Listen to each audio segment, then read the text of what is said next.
to truly being able to use all of our insight that we learned on this journey and being able to change America.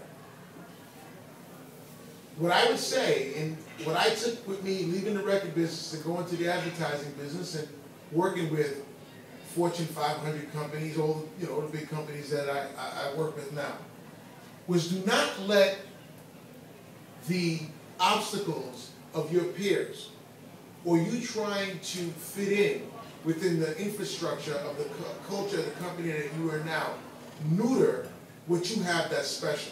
The commodity that you have that's special is that they actually need your insight. They need your understanding of what's happening within youth culture, because you have a better finger on the pulse of understanding the next generation than they'll ever have. So do not let them neuter your blackness, please. Now, speaking about the neutering of blackness, or the spaying of it, depending upon what it is, have your pets spayed or neutered. But it's a powerful notion. Let's take it to the arena of politics. So during the 2008 campaign, people said, hey, it was the two black presidents on 24. They helped win Obama acceptance. People said, no, it was the Bill Cosby show back in the 80s. Ronald Reagan is the grandfather in 1980. Cosby is the father in 84. The first black man to be the father of America. Now, along comes Barack Obama, the literal tanning of America.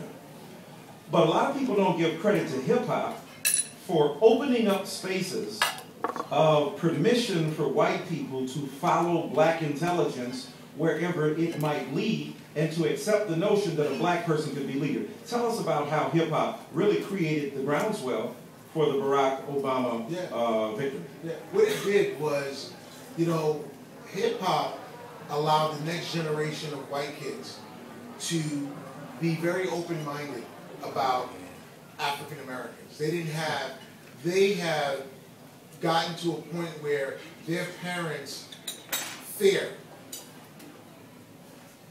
I'm being stereotypical just to paint a picture, so I'm going to an extreme here.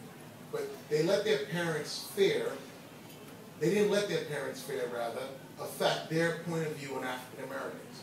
You see these gentrifications of neighborhoods where it would never happen before. Like, I'm white and I'm moving to Harlem. I'm moving to Brooklyn. I am moving to, there's areas in D.C. There's areas in D.C. that was 10 years ago. Yeah, that changed, right? And it was the next generation of professionals that said, I'm not afraid of this.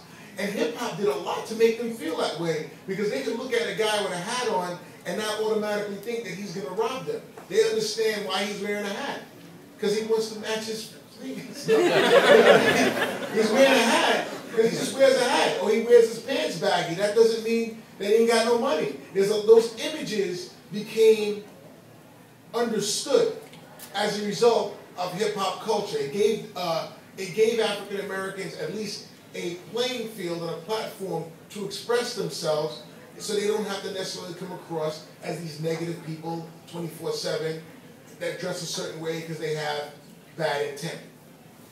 A couple more So as a result of that, the next generation of white kids grew up. So when an African American was running for president, they weren't saying, oh, I'm not going to vote for him because he's African American. They're saying, I want to hear what the man has to say. And if the guy who says the information best, that makes me feel the most comfortable, I'm going to vote for him. Where 25 years before that, no matter what an African American said, if he said the exact same things that Richard Nixon said, or Jimmy Carter said, or Ronald Reagan said, he would not have a shot to get nominated for president. Now, given the fact that hip-hop historically, in its more powerful expression, not only in the so-called conscious rap, but in general, made political statements, comments on Bush, comments about, in Jay-Z, about when the police in New York were Al-Qaeda, black men, right? Yeah. So you got powerful political expressions. Do you think hip-hop has an obligation, even under a black president, to think more globally or critically about his role, and could they ever see him as a problem? Could they ever see who is a problem? Barack Obama. as president, since they saw George Bush as a problem, Bill Clinton as a problem, Ronald Reagan as a problem? Can Barack Obama be seen as a problem? I don't think that, well, first of all, the answer is yes. Anybody who does anything that's not righteous or not necessarily helping the people would be deemed a problem. Because hip-hop, at its core, represents the oppressed. And the reason why a lot of young people came out and voted this year, or last election, than prior, was because for the first time you felt like if you voted that something could actually happen that can help you. We know how we are. If you feel like there's nothing that's going to happen to help you anyway, why even go through the process of doing it? What difference does it make? Nobody's representing your voice, and your circumstance don't have a shot at changing. And I think if Barack Obama doesn't make people feel like the people who voted him in, or the people who came out in droves, tried to help him because they thought in, quid pro quo that they were going to get at least heard, and efforts to help them were going to actually